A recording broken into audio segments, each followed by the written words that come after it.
So dear members, my name is Mark Nalumbe, a medical psychologist by first degree and a neuroscientist by profession.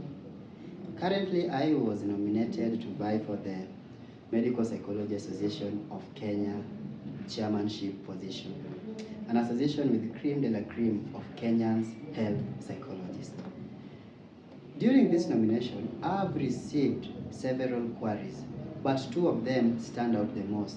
What are my contributions to the medical psychologist fraternity? And also, what are my plans with the Medical Psychology Association of Kenya? So I will answer the first question on what are some of my contributions to the medical psychology fraternity.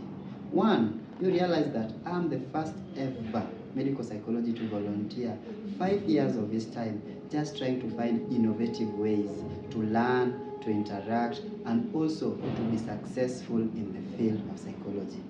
This volunteership saw us establish a skills training center, saw us improve our rapport with MTRH through establishing therapy centers that are medical psychology dedicated, saw us implement the first ever e-learning platform, saw us design the first ever data dissipatory for the medical psychologist.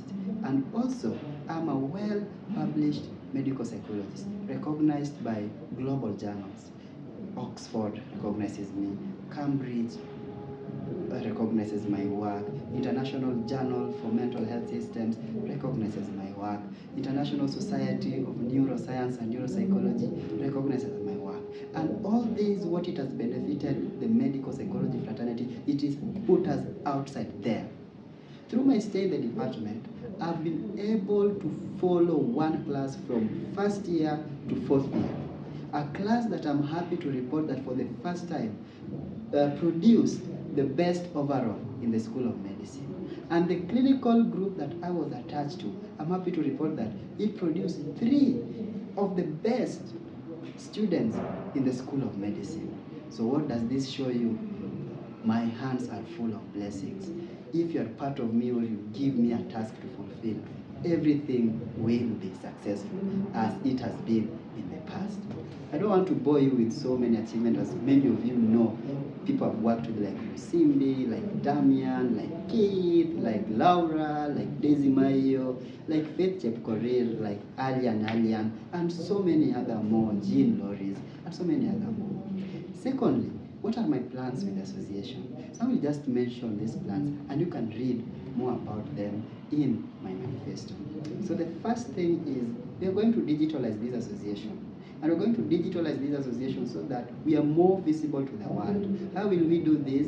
We are going to design a digital ID card for all members in the Medical Psychology Association. An ID card that will help them receive services, get job notification, kind of access online services that medical psychologists have to offer, and also just put us there in the world.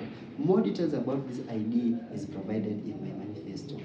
Secondly, we're going to introduce a student welfare committee. There are so many committees that have been established by the outgoing executive in our constitution, but we do not have a committee that is necessarily targeting students who are graduating on a yearly basis to come join the association. So we are going to establish a functional student welfare committee, a committee that will be led by a student, not by an alumni. For the first time, we want to recognize an MPAK committee that is led by the students. The students will elect the best person to lead this particular committee. And this committee will ensure that our students are motivated, encouraged, and have a clear view of where they are headed. Secondly, I will introduce an alumni welfare circle. This will be called an MPAK welfare circle for the alumni. In this circle, members will be encouraged and sometimes even forced to make monthly contribution so that in case of any unforeseen circumstances that like death or someone wanting to travel abroad or somebody wanting to attend a conference, we can always borrow from this welfare circle and use it to empower all other activities within this particular association. So the third point, but not the least point, is we are going to work in the franchising at the medical association, and we're going to segment members of a medical association to different regions of this country. We will have chambers of medical psychology associations all over the country. And the reason I'm introducing this chamber model of management is so that we can improve cohesiveness, we can improve togetherness among psychologists who are in the same geographical location. So we'll have Eldoret Charter Chamber, we'll have Kakamega Chamber, we will have Nairobi Chamber, and through these chambers, medical psychologists will be able to recognize each other, anybody who is close to them. Through these chambers, we'll be able to formulate a tracking system that will tell us how medical psychologists are doing in different regions of Kenya. And through these chambers, we'll be able to attend physical meetings that will be chaired by the executives. So what do I mean? The executive now will have work to travel to different areas of the country and meet different members of the chamber of that particular region. So, to mention but a few, I just want to ask you to support me in getting this position, and I'm sure through the online survey that I already gave you yesterday to give me feedback on, we'll be able to drive this association to the next level.